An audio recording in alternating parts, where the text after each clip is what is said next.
ఈరోజు నేను ఆలు పరాటో చేస్తున్నాను. ఏమేమి కావాలో ఎలా చేయాలో చూడండి ఒకసారి. ఆలుగడ్డలు ఉడకబెట్టుకోవాలి. మెత్తగా ఉడికిన తర్వాత పొట్టు తీసుకోవాలి.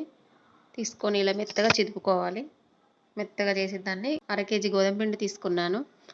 గోధుమ పిండిలో ఆలు మెత్తగా చేసిన దాన్ని వేసుకున్నాను. దానిలో సరిపడా ఉప్పు వేసుకోవాలి.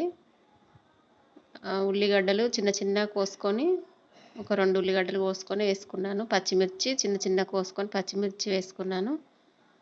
కొంచెం కారం, కొంచెం పసుపు, ఒక పావెడు నూనె పోసి కలపాలి.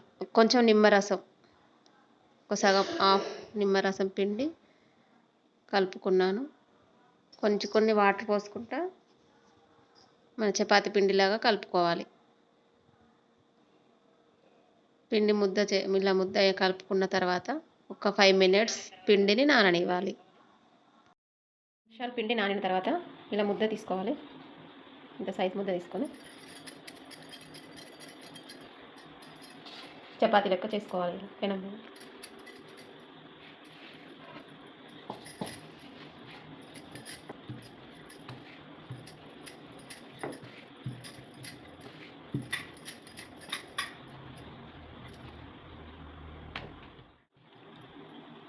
ఈ చపాతీని ఇలా చేసుకొని వేసుకోవాలి.